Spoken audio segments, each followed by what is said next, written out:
In Srimad Bhagavatam, the gopis pray, "Of all the devotees, this Govardhan Hill is the best. O my friends, this hill supplies Krishna and Balaram, as well as their calves, cows, and cowherd friends, with all kinds of necessities.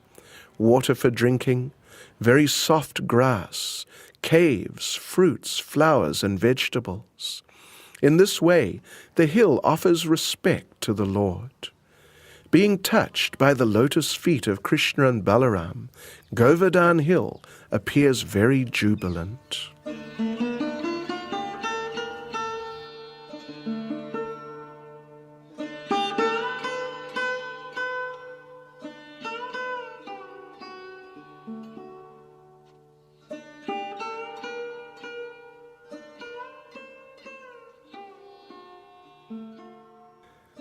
It was one of Srila Prabhupada's last desires to go on Govardhan parikrama.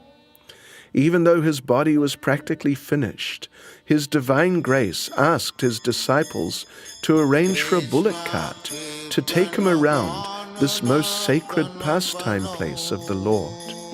And it was only after much pleading from them that Prabhupada agreed not to go.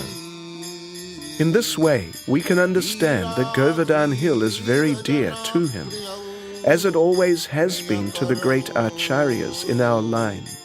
And with this in mind, we have undertaken to make this video presentation on Govardhan Parikrama, the complete circumambulation of the hill on foot.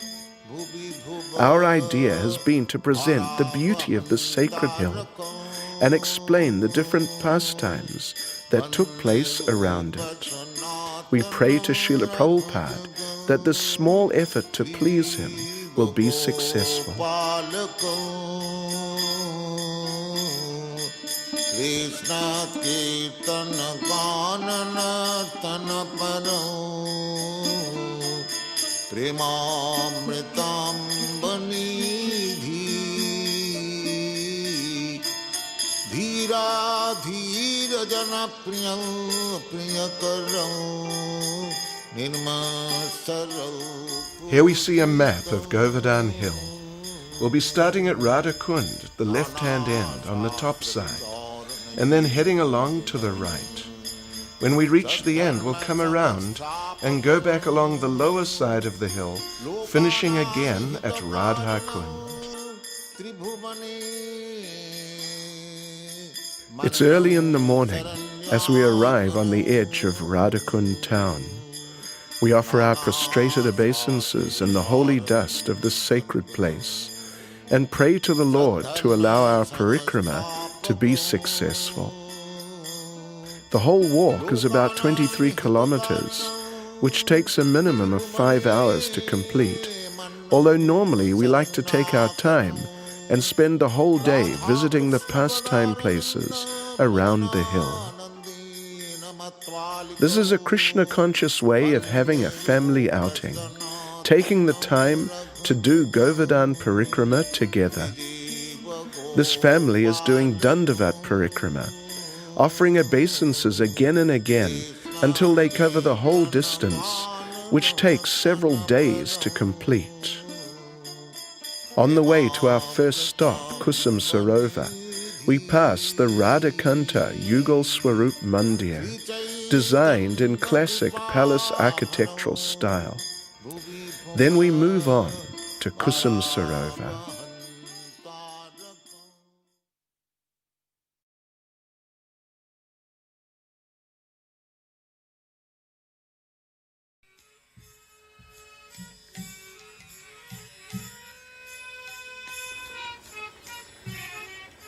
Sometimes Govardhan Hill is described as being in the form of a peacock, with Radha Kunda and Syama-kunda as its two eyes. Srila Vishwanath Chakravarti Thakur prays, with its nearby forest groves and the limitless nectar-trickling flowers in its waters, Kusum Sarovara shines with great splendor. Is it the handsome face of Govardhan Hill, the king of mountains? This lake is known as Kusum Sarovara because of the many blossoming flowers destined to become gopis in the future that grow in its waters. Simply by once bathing in this Kusum Sarovara, Narada Muni attained a gopi form. Actually, Kusum Sarovara means the lake of flowers, and Srimati Radharani comes here every morning to pick flowers to offer to Krishna when they meet at Radha Kunda later in the day.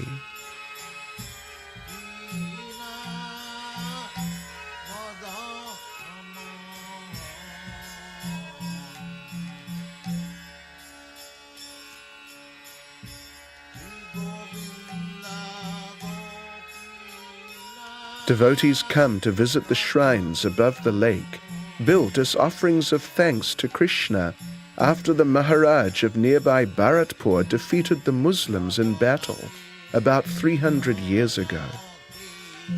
This first shrine is dedicated to the lotus feet of Srimati Radharani. On the ceiling we see paintings of different pastimes of the Lord. Here, Nrsingadev kills Hiranyakashipu. Here, Varaha saves the earth planet.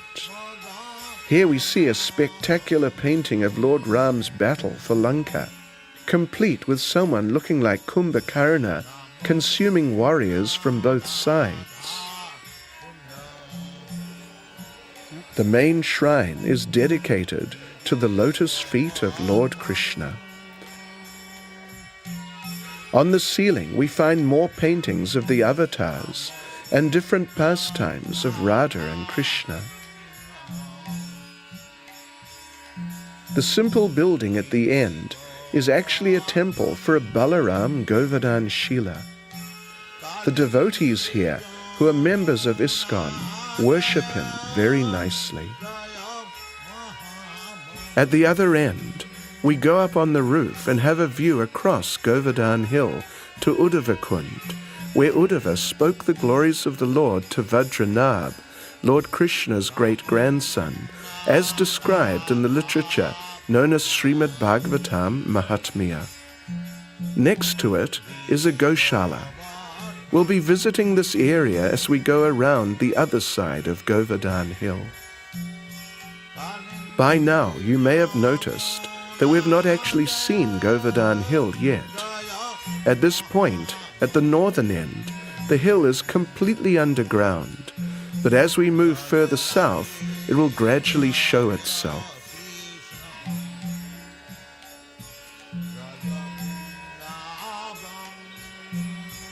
Behind and to the left of the shrines at Kusum Sarovara is this temple dedicated to Uddhava and his recitation of Lord Krishna's message to the gopis. Here, he offered his prayers to the inhabitants of the holy Dham. He said, "The gopis of Vrindavan have given up the association of their husbands, sons, and other family members who are very difficult to give up, and they've forsaken the path of chastity to take shelter of the lotus feet of Mukunda, Krishna, which one should search for by Vedic knowledge. Oh, let me be fortunate enough to be one of the bushes, creepers, or herbs in Vrindavan, because the gopis trample them and bless them with the dust of their lotus feet."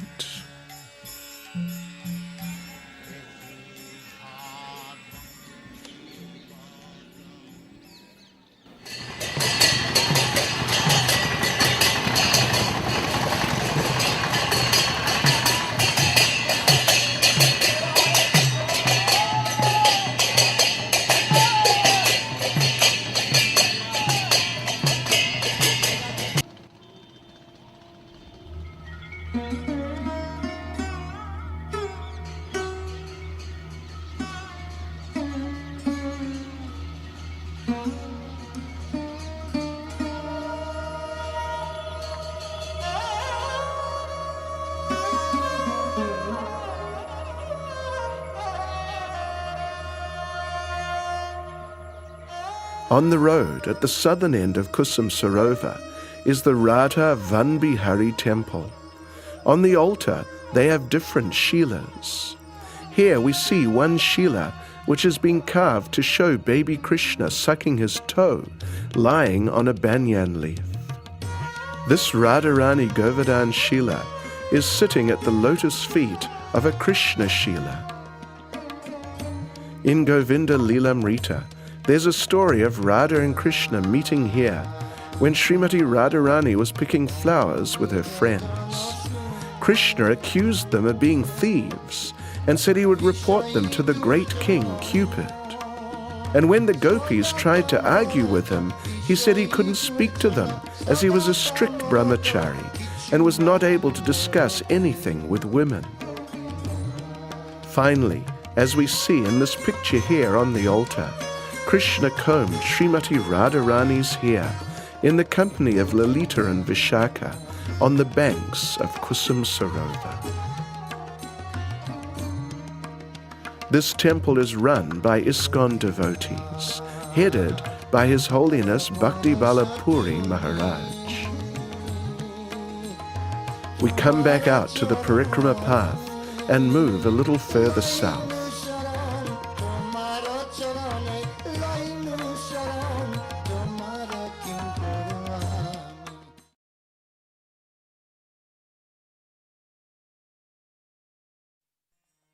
If we turn to the left, the path will take us to Radha Kunda.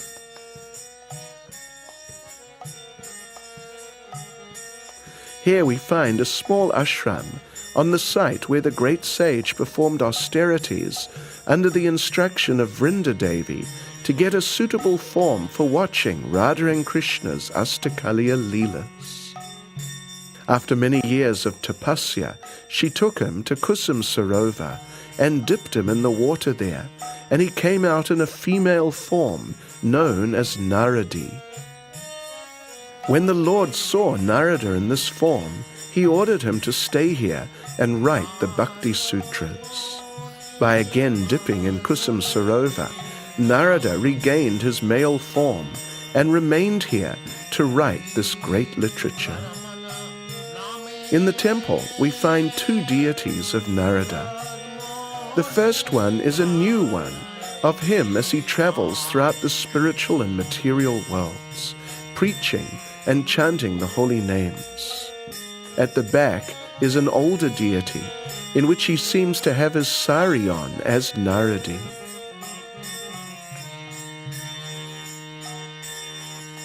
Outside, by the side of the Kund, we find an elderly Gaudiya Vaishnava Vanaprastha couple applying their tilak after bathing in the Kund.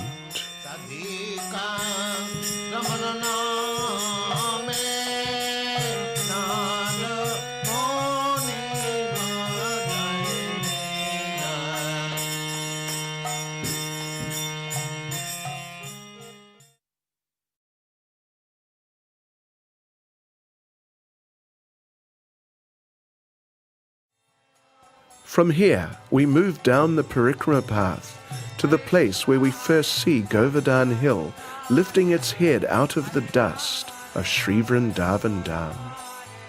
Lord Chaitanya came here when he performed his Govardhan parikrama. Chaitanya Charitamrita describes as follows. From Radha Kunda, Sri Chaitanya Mahaprabhu went to Kusum Sarovara.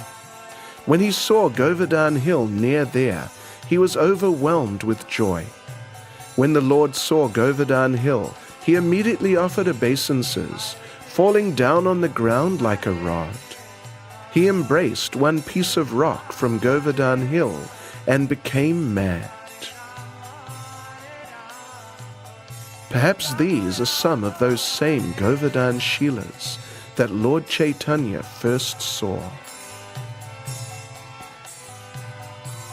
Turning to the right, near these rocks, we find a path that takes us to beautiful Ratna Kund, the place of the Ratna Singhasan, or throne of jewels. At the entrance, we find one special Govardhan Shila. It is said that one time Krishna was standing on this rock with a cow, and the rock became so ecstatic it melted. Today we can see the impression of the cow's hoofprint still visible on the Shila, and this is said to be the footprint of the Lord himself. Lord Krishna and Srimati Radharani would come here often with their gopi friends, and Krishna would sit Radharani on a jeweled staircase at the edge of the Kund and bathe her feet. Then he would seat her on the Ratna Singhasan and worship her.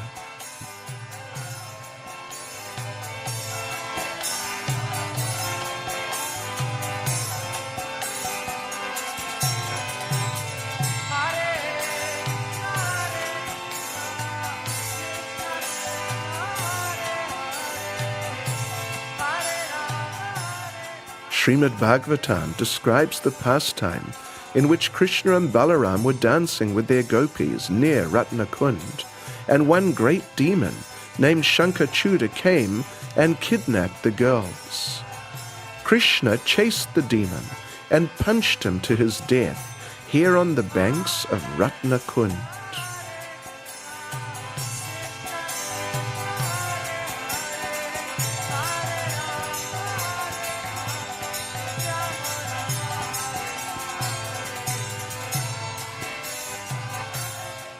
From the roof, we see Govardhan Hill just beginning to show his head through the dust of Vrajmandala.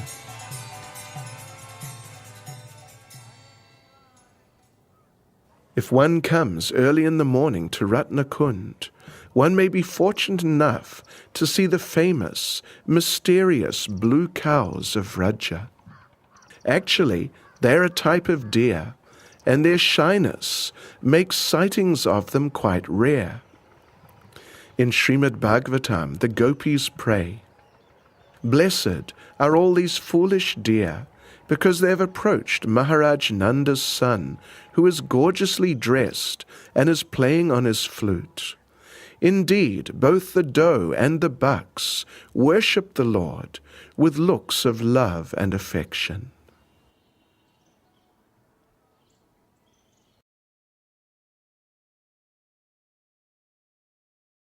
If one walks back down the dirt path, one comes to Gwal Poka, where Krishna and Balaram and the cowherd boys would come every day to let the cows drink.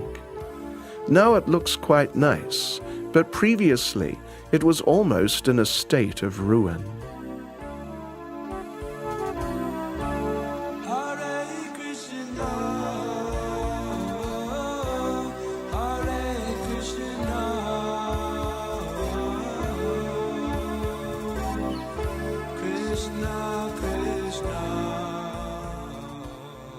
We return to the main parikrama path, continuing towards the south. We come to an area which is said to be connected with Lord Ram. While the bridge to Lanka was being built, Hanuman and the monkeys were collecting rocks and mountains to throw into the ocean. They say that Hanuman came here and tried to pick up Govardhan Hill to throw it into the ocean also, but as he tried to lift the hill, a voice came from the sky saying the bridge was finished. Govardhan Hill was disappointed at not being able to serve his Lord. But when Lord Ram was returning to Lanka, he stopped here and told Govardhan that the next time he appeared, he would definitely lift him and engage him in his pastimes. In this way, when the Lord appeared as Krishna, he lifted Govardhan Hill. As we move slowly further down the side of the hill, we find it rising gradually further above the ground and revealing its transcendental beauty more and more.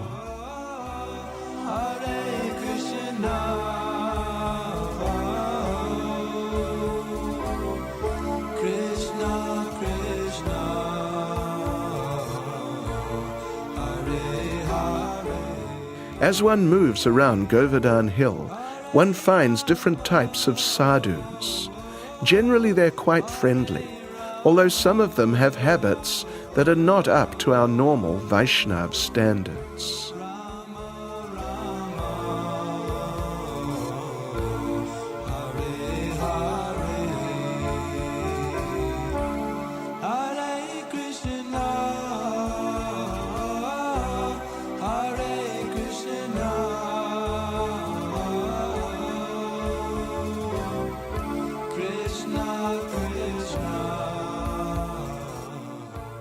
At the crossroads, we take the right-hand fork towards Govardhan town.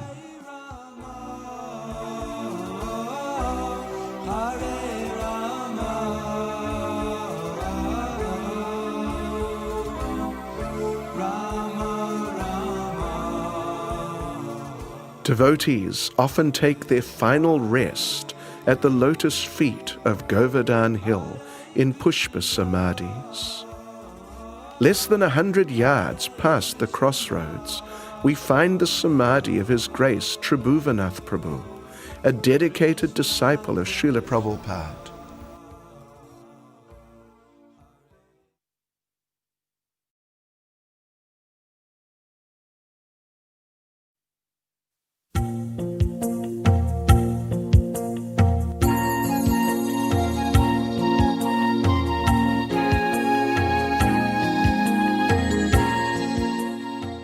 Now we're entering Govardhan town. The devotees on parikrama keep moving forward, but some of the locals are relaxing in the shade.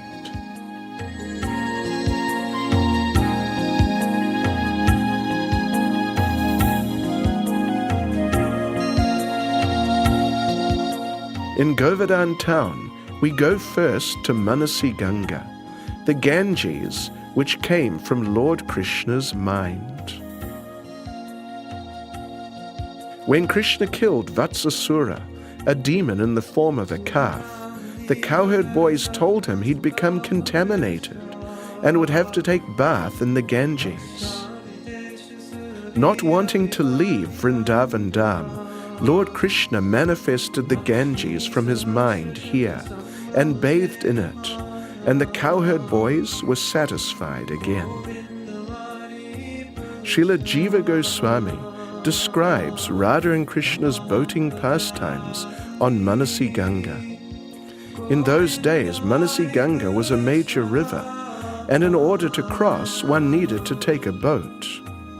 Once, Srimati Radharani and the gopis wanted to cross, so they looked around for a boat and a boatman, but all they could find was a rickety-looking boat with a young, lazy-looking, dark-skinned boatman with a peacock feather in his hair. Needless to say, it was Krishna in disguise, although the gopis couldn't recognize him. The gopis were carrying dairy products on their heads, and the boatman immediately demanded an exorbitant fare for the trip, to be paid in the form of milk, yogurt and ghee. He slowly rowed some way into Manasi Ganga, but then stopped, saying he was tired and hungry and needed to eat some of their dairy products. To their surprise, he consumed a major portion of what they were carrying and then collapsed in the boat, telling the gopis, "That was a big feast. Now I need to take rest for some time." He asked them to massage his arms and legs as he relaxed. But Srimati Radharani told him, "Yes, we'll take your arms and legs and we'll throw you into Manasi Ganga if you don't start rowing again right now." So the boatman reluctantly started rowing again, very slowly. But then a storm came up out of nowhere. The boatman told the gopis, "We're overloaded. You have to throw the rest of your dairy products overboard or we'll sink." After the gopis had done that, the boatman told them, "We're still overloaded. You have to throw all your jewelry overboard." The boat was sinking and rocking from side to side. So Srimati Radharani, in transcendental desperation, threw her arms around the boatman and appealed to him, "Save us, save us." Then, under his chadar, she felt something strange. She lifted his cloth, and what did she see? A flute. In this way, Srimati Radharani realized that this is none other than her beloved Nanda Nandan, Sri Krishna.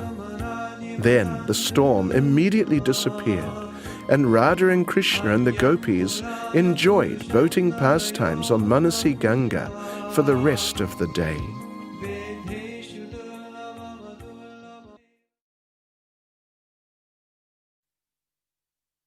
On the far side, we see a temple dome. This is the Chakaleshwara Shiva Mandir, and next to it is the Bhajan Kutir of Srila Sanatan Goswami. Let's go and have darshan. Here we see Chakaleshwara Shiva manifested as 5 Shiva lingas. 500 years ago, Srila Sanatan Goswami was living here, but mosquitoes were bothering him, so he felt he had to leave. Lord Shiva appeared to him in the form of a Brahmin and said he would get rid of the mosquitoes and begged Sanatan not to go. From that day on, there have been no mosquitoes here. This is the Bhajan Kutir of Srila Sanatan Goswami. He stayed here for many years and finally left this world here on the banks of Manasi Ganga.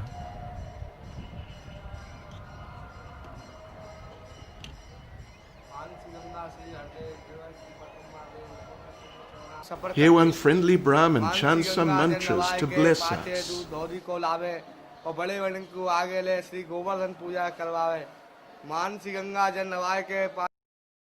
Back on the other side, we turn up to the left to the Manasi Devi temple. She's Yoga Maya, the presiding deity of the lake, always ready to protect the dam from any nonsense people.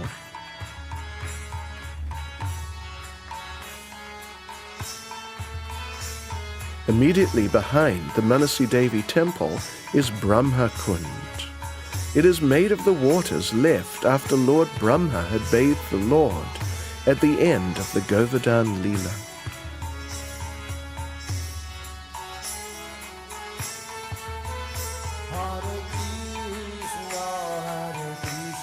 If we continue on a little further, we come to the Haridev temple. Haridev is Krishna lifting Govardhan Hill, and he is the presiding deity of the western petal of Vraj Mandala. The gopis would wait here to meet Krishna.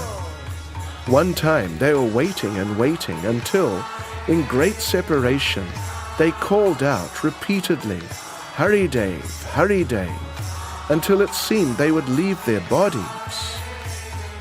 Then Krishna appeared before them as Haridev, holding Govardhan Hill on the little finger of his left hand. Our parikrama takes us through the town, past the different merchants. This is the famous Giriraj sweet shop, well known for its son papri.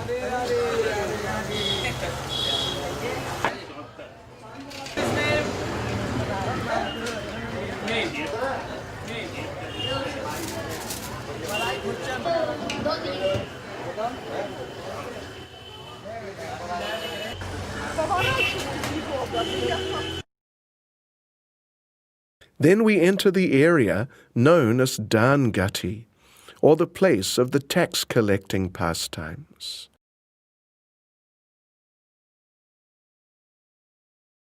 We turn down the parikrama path, first of all passing a small place where there's a Govardhan Shila with the footprint of Srimati Radharani on it. Radha Rani pot बताओ भाई देखो ये Radha Rani pot ये Krishna pot ये finger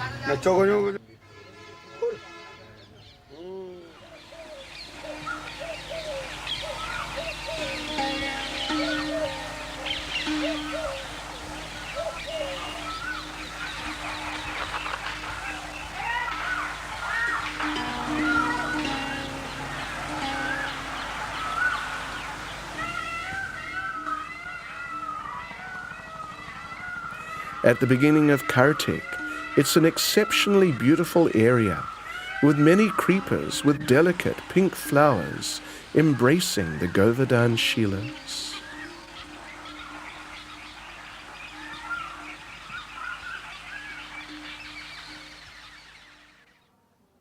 Srila Raghunath Das Goswami describes in Dan Keli Chintamani that one time a big fire sacrifice was being held at Govinda Kunda, further to the south, for the benefit of Krishna and Balaram. So the gopis wanted to take ghee to be offered in the yajna. Carrying their clay pots on their heads, they came from Radha Kunda and tried to cross the hill here at Dan Gati. However, before they could go over the hill, they had to pass Krishna and his cowherd boyfriends, who were in a very playful mood. When Krishna first saw Srimati Radharani, he became momentarily bewildered. He asked himself, "Is this a blossoming champak vine? No, champak vines are stationary, and this being moves. Is this a lightning flash? No, lightning shines only for a moment in the sky, and this being remains continually before me. Is this a river with splendid waves? No, for rivers are formless, and this being has a very beautiful form." Then he understood it could only be Vrishabhanu Nandini, Srimati Radharani.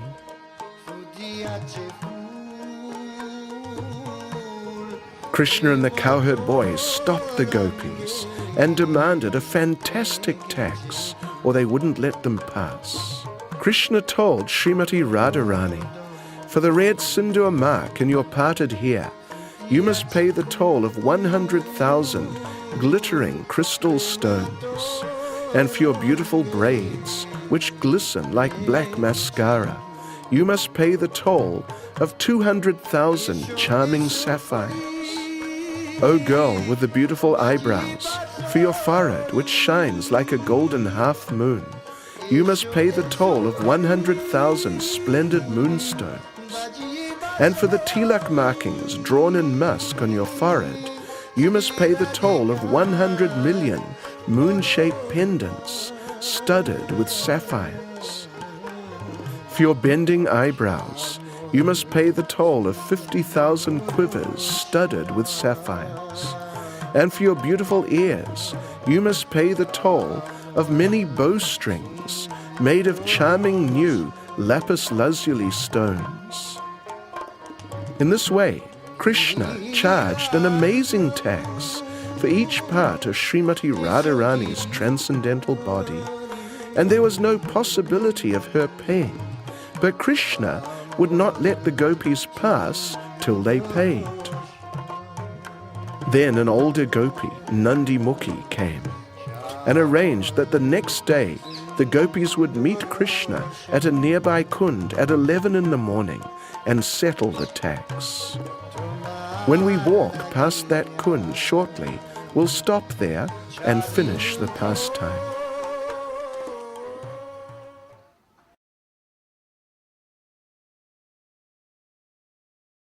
Our next stop will be the Iskcon temple at Govardhan Hill, Bhaktivedanta Ashram, which was acquired for Srila Prabhupada's movement by His Holiness Tamal Krishna Goswami and his intimate friend Giriraj Swami. The ashram is being run by Keshav Bharati Goswami. We asked him to explain something about the project's background.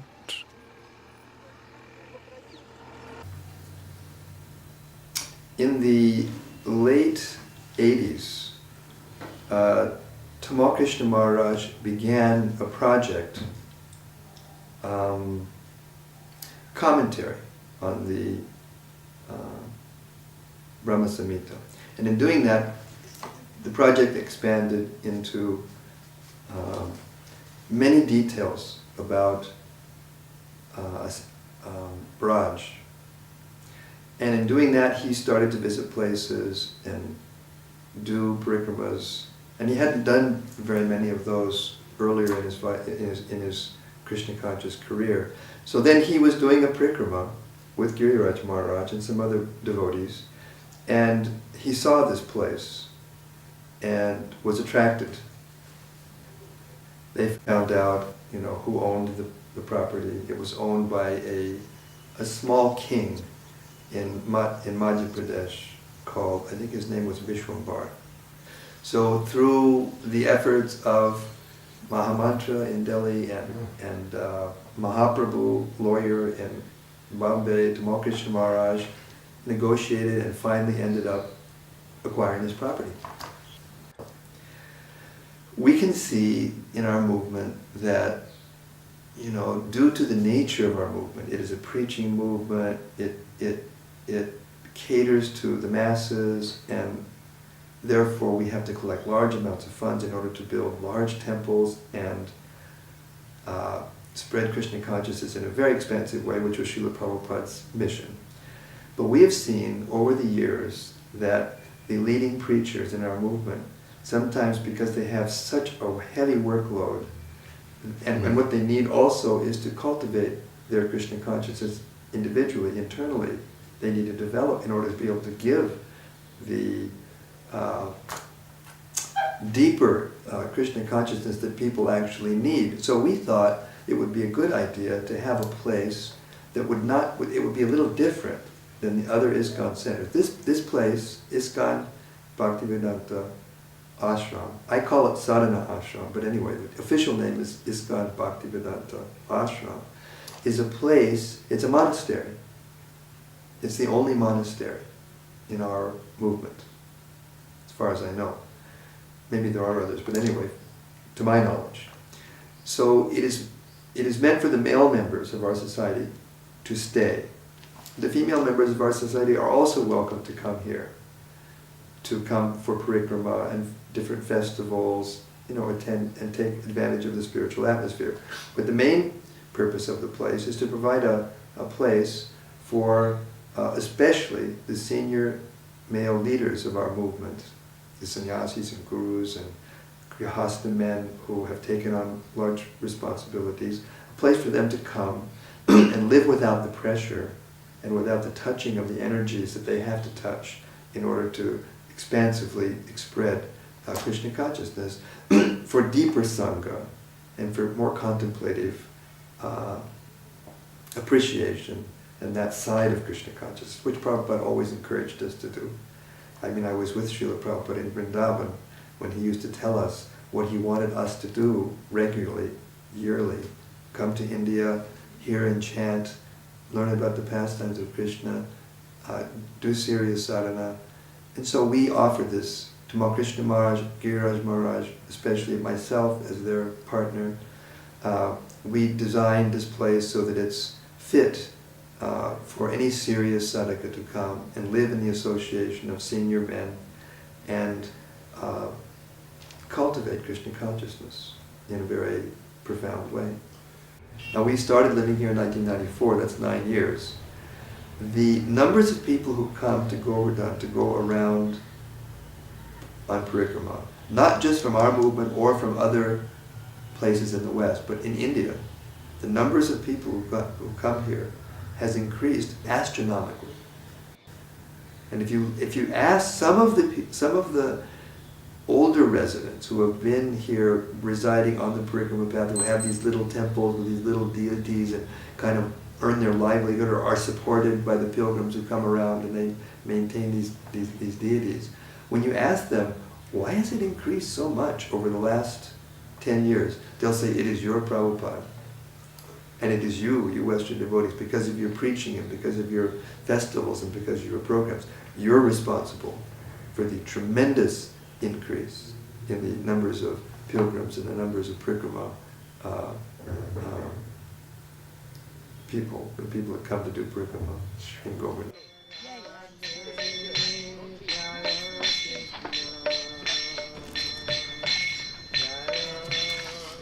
This is the Pushpa Samadhi of Tamal Krishna Goswami, well known as one of Srila Prabhupada's most dedicated disciples.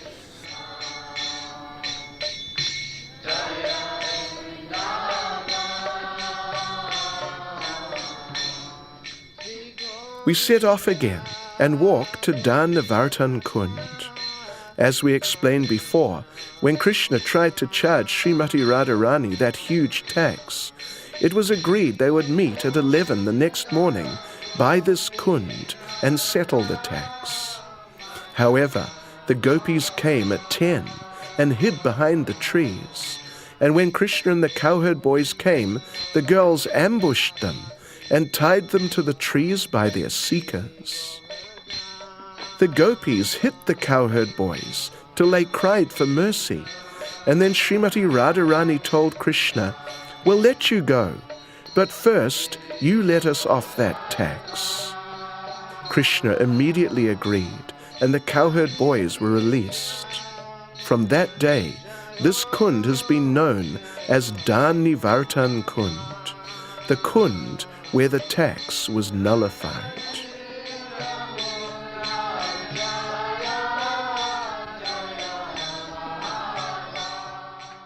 We walk on and take the inner path, which takes us closer to the hill. Along its side, we find many kadamba trees, recognizable by their characteristic leaves and seed pods.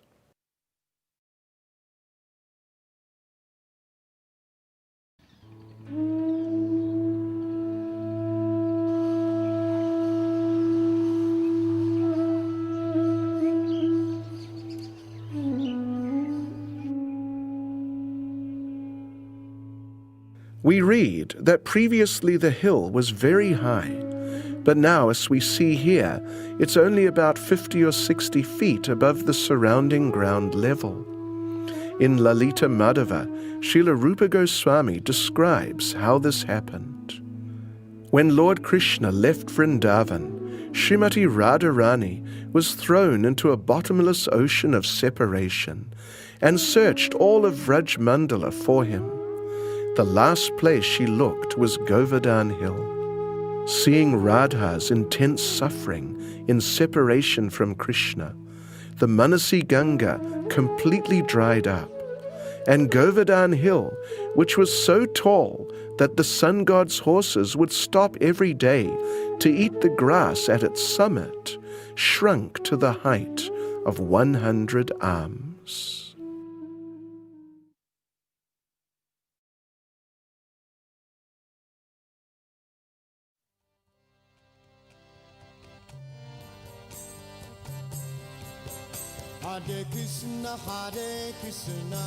This is the area that the Govardhan Puja took place in.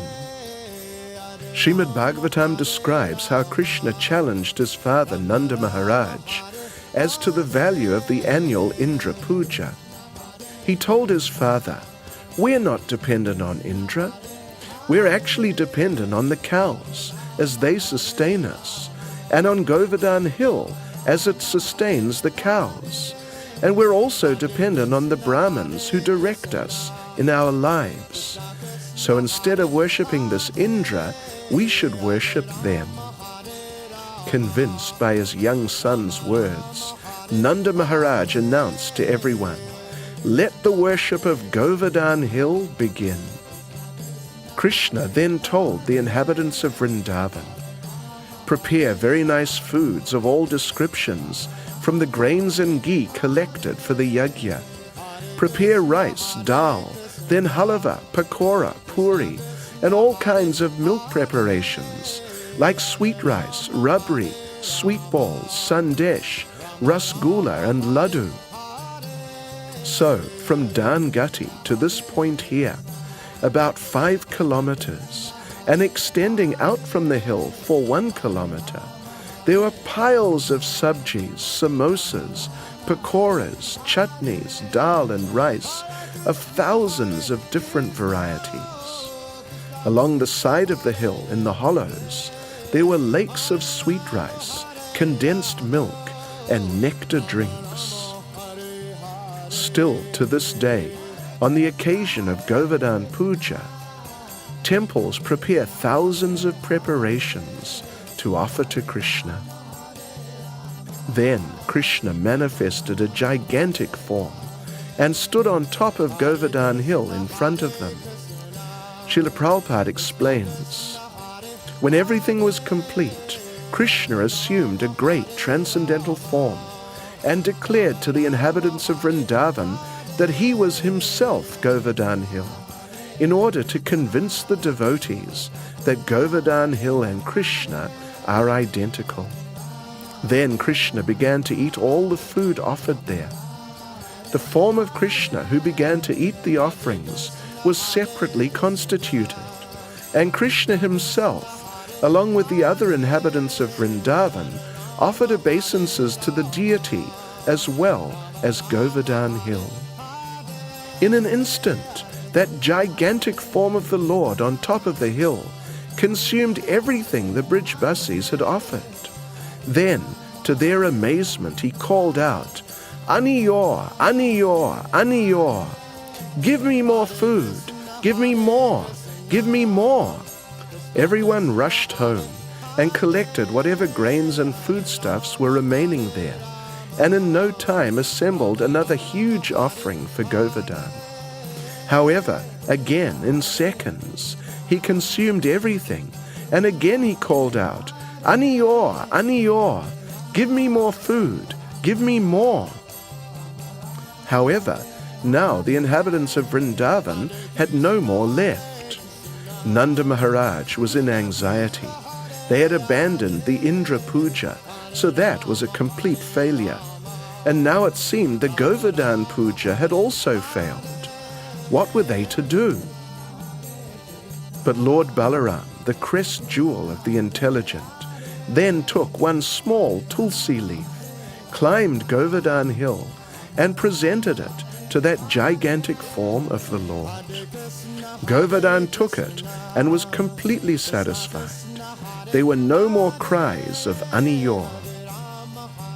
Srila Prabhupada writes, "The identity of Krishna in Govardhan Hill is still honored, and great devotees take rocks from Govardhan Hill and worship them exactly as they worship the deity of Krishna in the temples." The followers of the Krishna consciousness movement may therefore collect small rocks or pebbles from Govardhan Hill and worship them at home, because this worship is as good as deity worship.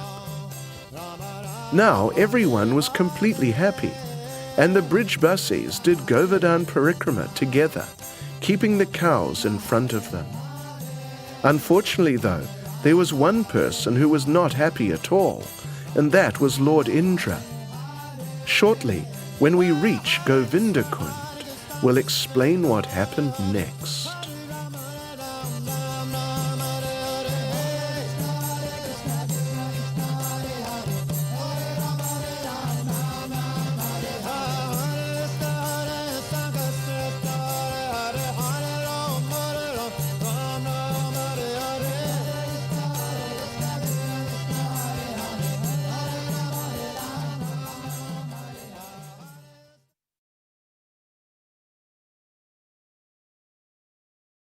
As we continue on the parikrama path, we pass through the small town which is named Aniyor after this great pastime.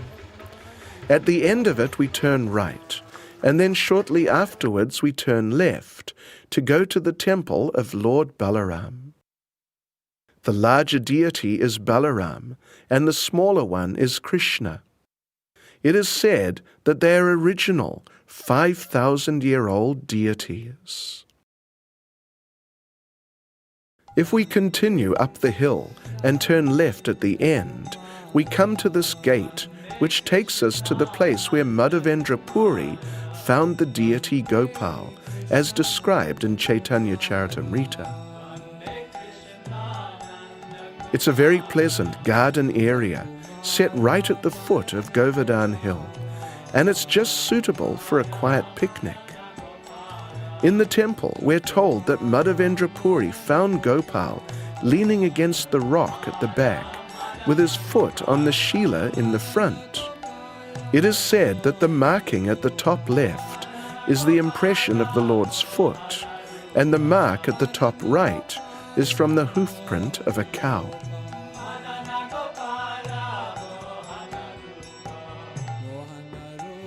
We walk on past Sankarshan Kund. It is said that the Balaram deity was hidden in the waters here for many years during the rule of the Muslims. Chaitanya Charitamrita tells us that Madhavendra Puri installed Gopal on top of the hill near here. Perhaps that was near this old temple, or maybe where the new temple is. We know that Lord Chaitanya would not step on Govardhan, so even though people from other sampradayas do so, we don't, and therefore we don't visit these temples.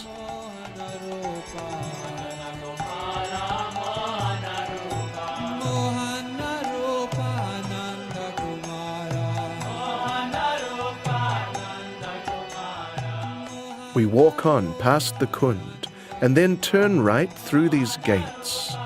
They take us into another garden area, and when we go through the gates at the end, we turn left. Now we're approaching Govinda Kunda. On the way, we encounter this band of cheerful pilgrims.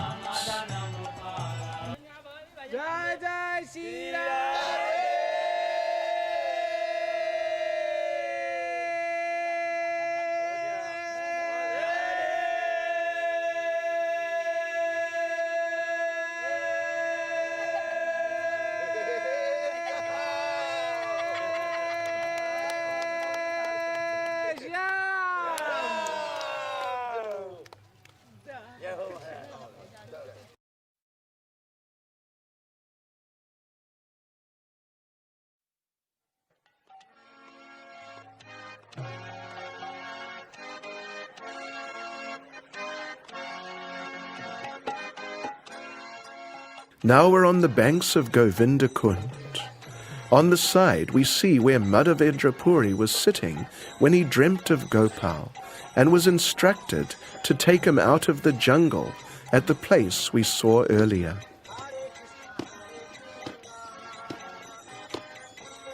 After the Govardhan Puja, Lord Indra sent the terrible Samvartika storm clouds, which inundate the universe at the time of devastation. Rain was falling in pillars. There were hailstones the size of elephants and howling winds. All the vrajavasis were thrown into a great ocean of anxiety, and they immediately took shelter of Krishna, calling out, "Krishna, Krishna, O most fortunate one, please deliver the cows from the wrath of Indra. O Lord, you are so affectionate to your devotees. Please save us also." Krishna then lifted Govardhan Hill on the little finger of his left hand and held it there for 7 days and nights, sheltering all the inhabitants of Vrindavan, both man and animal. During that time, the vrajavasis sustained themselves by simply looking at Krishna and drinking his beauty with their eyes. Krishna was watching them and drinking their love. Sometimes they became perplexed and wondered how such a young boy could hold such a big hill on his own. The cowherd men then thought that they'd hold it with their sticks. But then Krishna let some of the weight shift in their direction. As the hill seemed to be coming on their heads to crush them, they called out, "Krishna, Krishna, help!" And Krishna took the weight back on his side. All of the younger gopis were observing Krishna's wonderful achievement, and Krishna was also smiling at seeing the gopis. As he glanced over their beautiful bodies, his hand began to shake, and upon seeing his hand shake, all of the cowherd men underneath the hill became a little disturbed. Then there was a tumultuous roaring sound, and they all began to pray to Krishna for safety. At this time, Lord Balaram was smiling, thinking that these cowherd men had been frightened by the shaking of Govardhan Hill. But, seeing Balaram smile, Krishna thought that Balaram had understood his mind in observing the bodies of the gopis, and he immediately became bashful. After 7 days, Indra called off the storm clouds, and the skies became clear again. All the vrajavasis came out, and Lord Krishna replaced Govardhan Hill as before. Indra came there to beg forgiveness from the Lord performing a great abhishek in the company of all the demigods, great sages, personified oceans, holy rivers and kunds. Everyone who was important in the whole universe was there. The Charanamrita from that abhishek filled this area and became the waters of Govinda Kunda.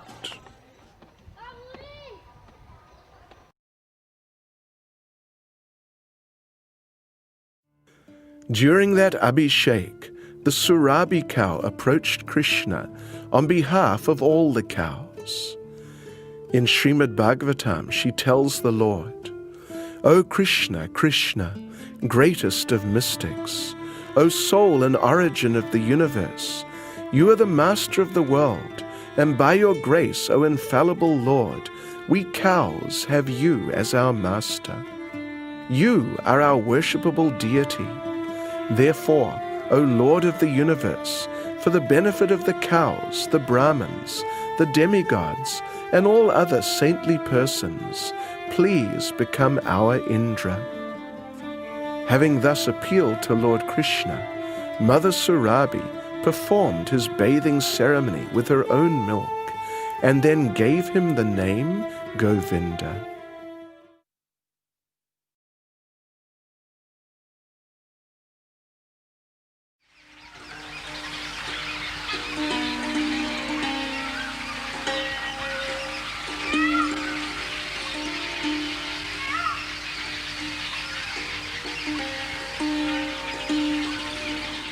As we move on past Govinda Kund, we come to a part of Govardhan Hill that is particularly beautiful.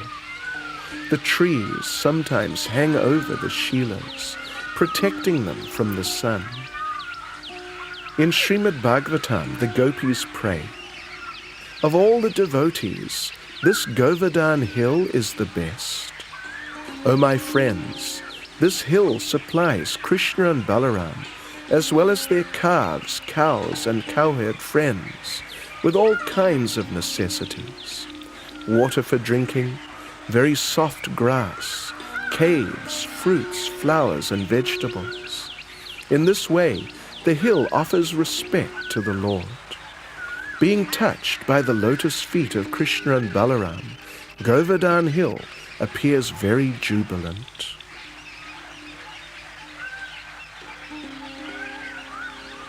Govardhan is always joyful in his service to Krishna. When he was sheltering the inhabitants of Vrindavan from the storm, he had to tolerate the rain, hail, and thunderbolts of Indra, but he remained jubilant through being touched by Krishna's hand. When Krishna and Balaram would walk on Govardhan, he would melt in ecstatic love, and his stones would become soft like butter, giving pleasure to the feet of the Lord. Govardhan would create natural thrones where Krishna would sit and enjoy pastimes.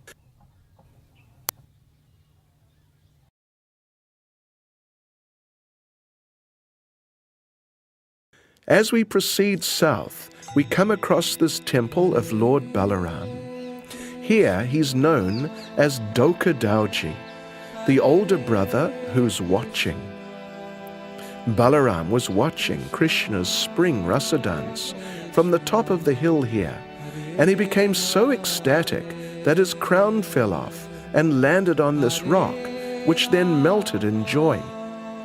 Even today, we can still see the impression of Balaram's crown in it, and so it is known as the Mukut Shila, or the Shila of the crown.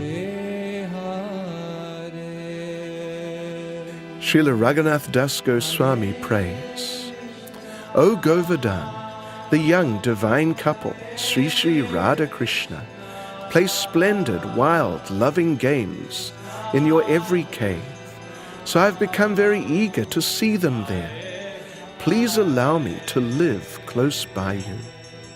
O Govardhan, in topmost joy, Krishna plays together with Balaram and the cowherd boys in your incomparable jeweled pavilions and thrones, in the hollows of your trees, and in your caves and valleys.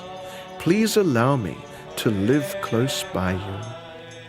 O Govardhan, king of mountains, because the nectar of your name as Hari's best servant emanated from Srimati Radharani's pearl-like mouth, which was revealed by Vedic scriptures like Srimad Bhagavatam. You are called the new tilak of Vraja. Please allow me to live close by you. O Govardhan, you are the witness of Radha and Krishna's tax game, which is an ocean of mellows. You increase the joy of the mellows of the devotees with your display of bluish platforms that are full of splendor and fragrance. Please allow me to live close by you.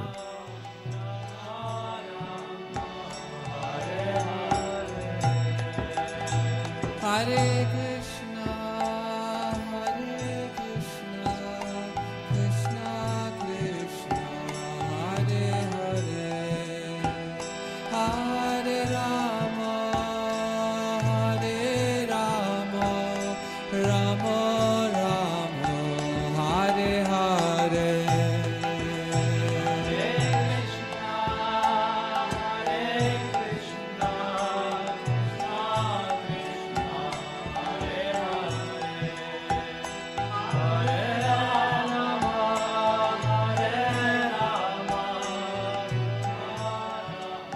Now we're coming to the southern end of Govardhan Hill, where the hill dives deep down again into the dust of Vrindavan. Hare Hare, Hare Rama, Hare Rama.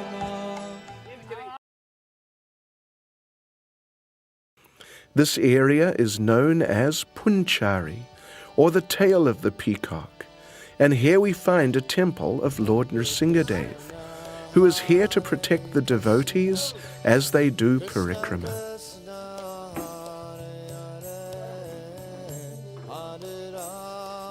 The pujari gives us special darshan of Lord Nrsingadev killing Hiranyakashipu.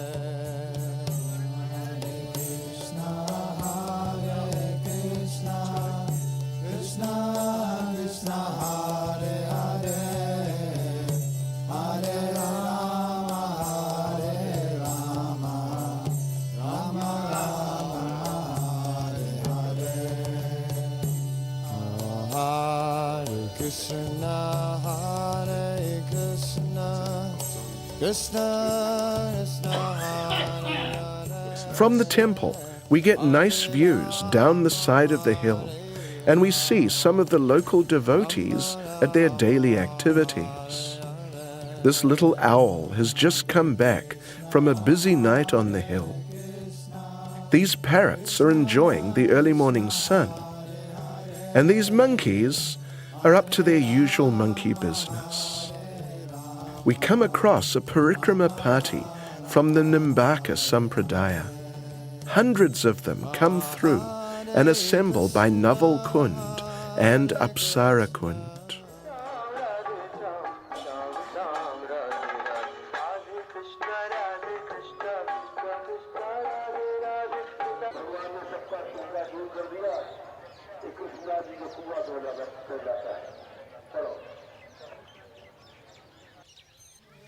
Then we go down to Naval Kund, named after Krishna, who's always ever fresh. First we go into this pleasant kunj to get a little rest from the hot sun. Radha and Krishna enjoy transcendental pastimes in places like this.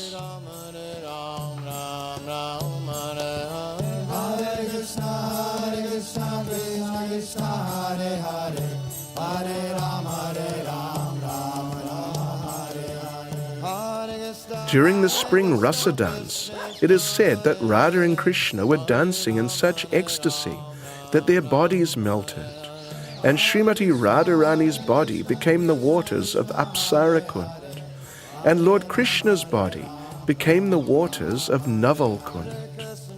Others say that during the great Abhishek at Govinda Kund, the waters poured on Krishna by the heavenly Apsaras formed this Kund.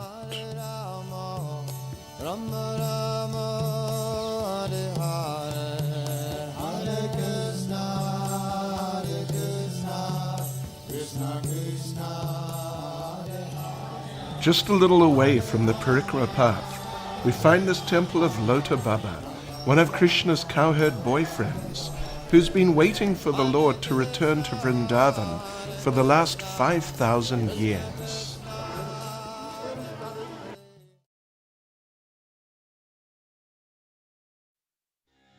Now we start moving up the western side, towards the northern end of the hill. Our first stop will be at Rasastali, where Krishna begins his spring rasa dance. Here we see some old Kadamba trees. Actually, this area used to be filled with these trees, but now there are only a few remaining.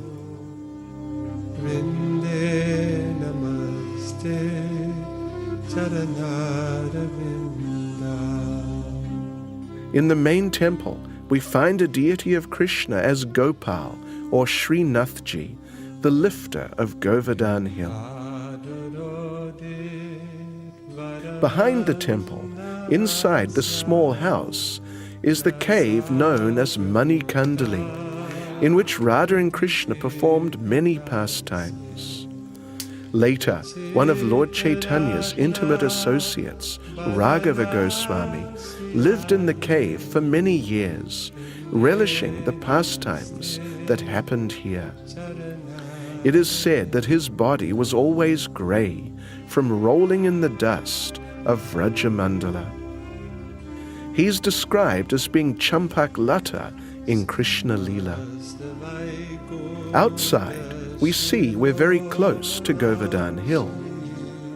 The slope is not as steep as on the eastern side, giving everything a more gentle appearance. We'll walk up by the edge of the hill on our way to Kadambavan. Srila Vishwanath Chakravarti Thakur prays, "The rocks of Govardhan Hill are many kinds of splendid jewels that provide thrones, couches, and other kinds of furniture for Sri Krishna, the supreme monarch of all nectar melons. Govardhan Hill's beautiful forests and caves are Krishna's nectar pastime palaces, each one perfect for the supreme good fortune of his beloved and her friends. There is a pleasant grove of sandalwood trees on Govardhan Hill. Although snakes generally flock to sandalwood trees, no snakes ever come here. Or, if sometimes a snake may come, it is not poisonous. Or if sometimes a poisonous snake may come, its poison is automatically counteracted and it can do no harm. As the best servant of Lord Hari, Govardhan Hill has made this wonderful arrangement for the Lord's pleasure."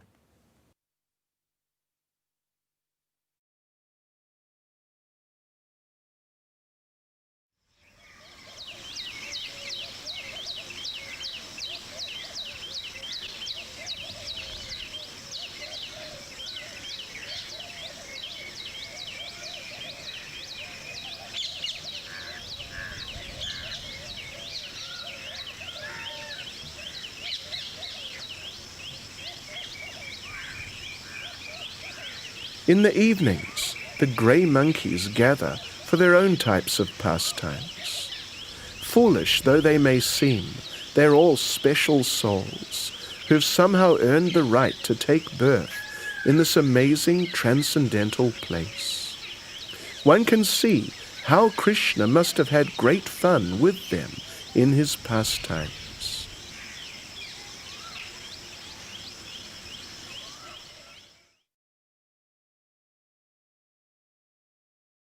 We're now moving through the beginning of Kadambavan, which was previously a forest of sacred Kadamba trees.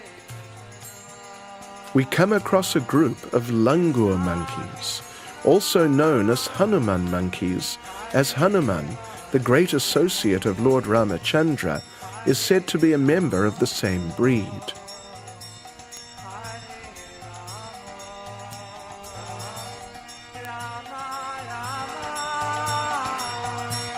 Hare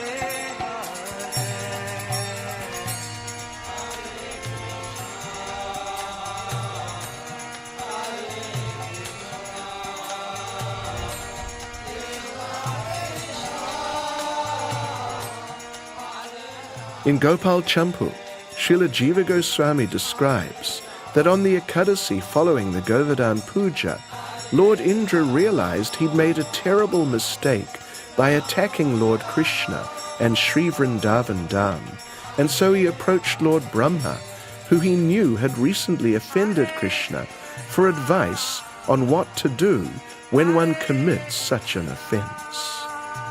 Lord Brahma said, "Yes, I offended the Lord, but not like you did. I don't know what to advise you." Indra became forlorn, and then Brahma had the idea that he could approach Krishna with the Surabhi cow in front of him, as the Lord is always fond of cows.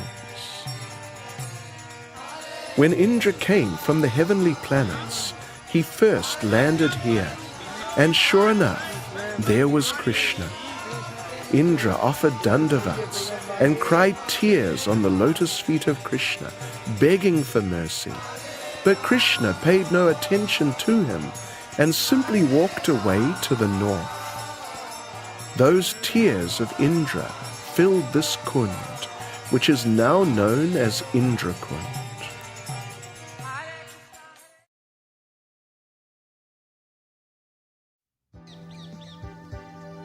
We're now looking into Kadambavan, towards Surabhi Kund, which is ahead on the left. The Surabhi cow from the heavenly planets landed at Surabhi Kund, and here Indra finally approached Krishna with her in front of him. Surabhi appealed to the Lord to forgive Indra, and by her mercy, the Lord became inspired to excuse him. In this way, we can understand that this Surabhi Kund is very special. Surabhi is still residing here, and offenders who come here and chant and pray to her can get special mercy for dealing with their offenses.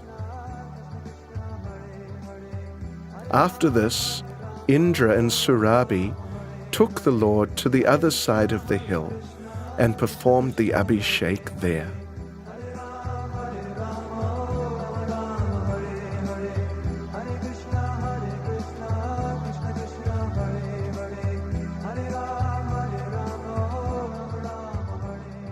Now we're in the heart of Kadambavan.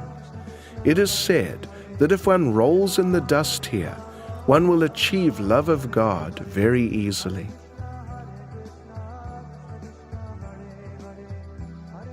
There are many nice Shilas here. Some of them have formed intimate relationships with some of the trees.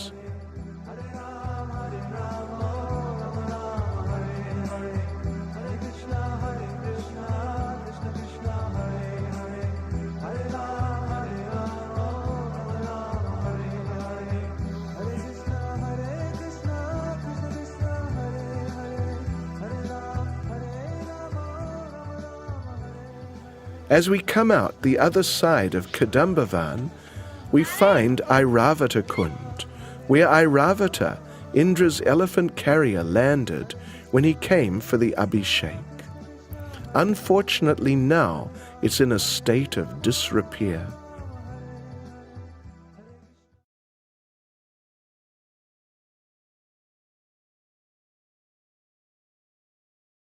A little past Airavata Kund, and some distance off the parikrama path, we find Harju Kund, associated with one of Krishna's cowherd boyfriends. Behind it, further along, is Rudra Kund. When Lord Shiva came for the Abhishek, he landed here, and was so overwhelmed in ecstasy that he cried and cried, and his tears formed this kund. As you can see, it's some distance away from the hill.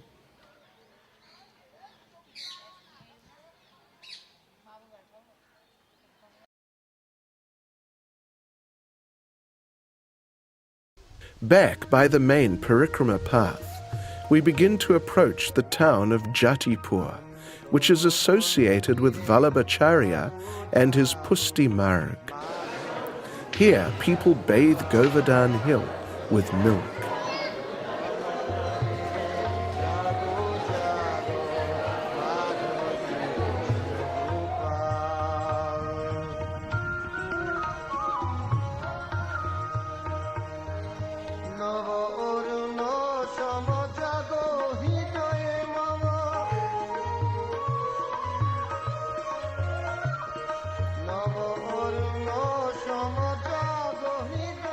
Coming out on the other side of the town, we find the path running some distance away from the hill, which makes the parikrama a little more austere. Srila Raghunath Das Goswami prays to Govardhan Hill. May Govardhan Hill, which by Krishna's mercy became the king of all mountains and received the respectful tribute of its arch-enemy Indra, fulfill my desire. As it was held above the earth, it became so filled with happiness by experiencing the softness of its beloved Krishna's lotus hand. It did not even know it was being struck by Indra's thunderbolts. May Govardhan Hill fulfill my desire. Without taking shelter of the feet of the hill that is the best of Lord Hari's servants and full of love for the divine king and queen, how is it possible to attain pure devotional service? May Govardhan Hill fulfill my desire.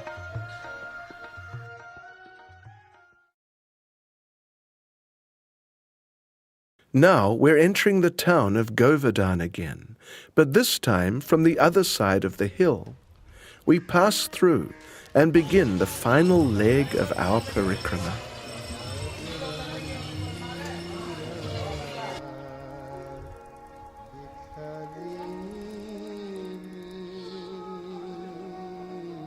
Along the path, we find a number of temples of demigods.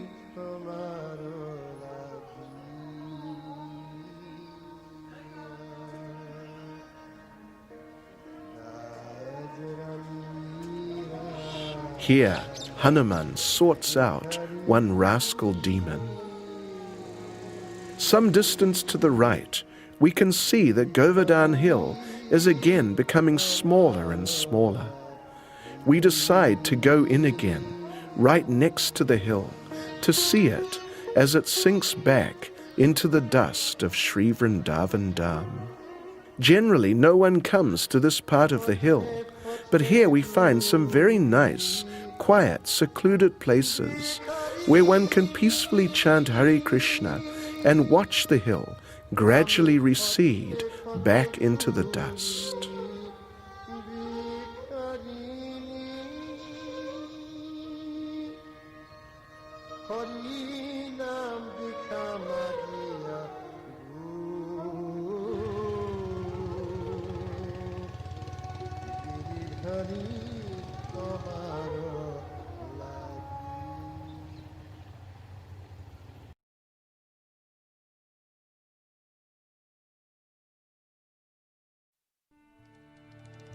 Our next stop is Uddhava Kund. At this point, we're directly behind Kusum Sarovara, on the other side of Govardhan Hill. As we approach, we happen to catch a glimpse of another blue cow crossing the field and entering the forest. Here it is said that Uddhava is present in the form of grass, as he prayed in Srimad Bhagavatam. The deity here is said to be one of the original 5,000-year-old deities of Vrindavan, known as Sri Sri Radha Uddhav Bihari. After the disappearance of Lord Krishna, his queens were feeling great separation from him. They remembered how, when the gopis were feeling separation from Krishna, Uddhava came and spoke to them about the Lord, and their separation was alleviated. Now, Uddhava was present near Kusum Sarovara in the form of grass, so they decided to go there and have a great Sankirtan festival and see if Uddhava would appear and speak to them about Krishna. In the company of Krishna's great-grandson, Vajranab, they went and performed Harinam there. At that time, Sri Uddhava appeared before everyone. Uddhava then instructed Vajranab and Lord Krishna's queens in Srimad Bhagavatam for 1 month. And as he spoke, they saw the pastimes happening around them with their own eyes. Then, as the recitation was going on, the queens one by one entered those pastimes and passed away to the supreme abode.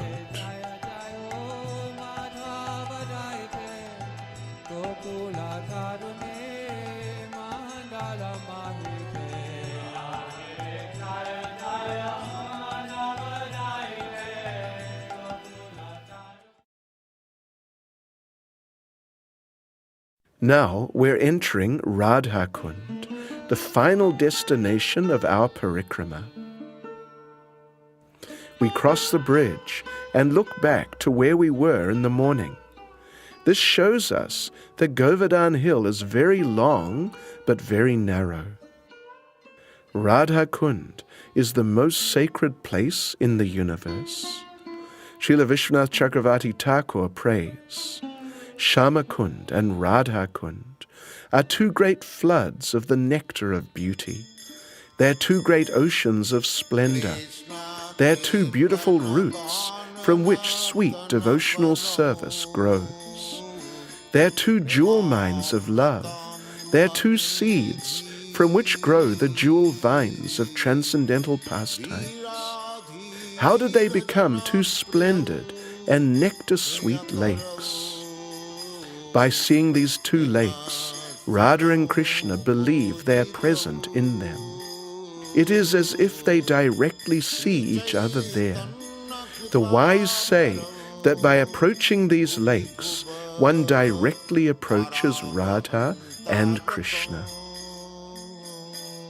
Srila Prabhupada discusses, why is Radha Kunda so exalted? The lake is so exalted because it belongs to Srimati Radharani, who is the most beloved object of Sri Krishna. Among all the gopis, she is the most beloved.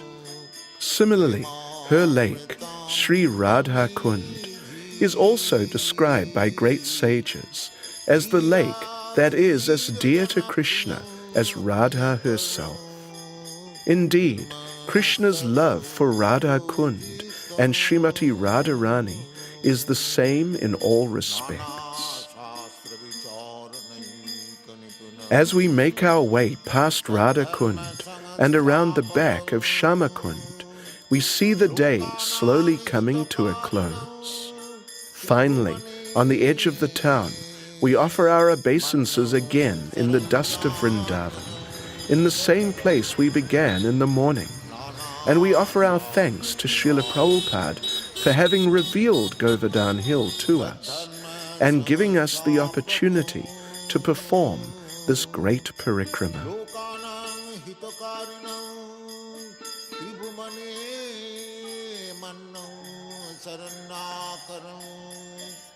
Radha Krishna Padaravinda Bhajana Nandina Matvaliko Vande Rupa Sanatana Raghujuga Sri Jiva Gopalaka Krishna Kirtana Gana Natana Padam Premamritam Vanidhi Sri Chaitanya Kripa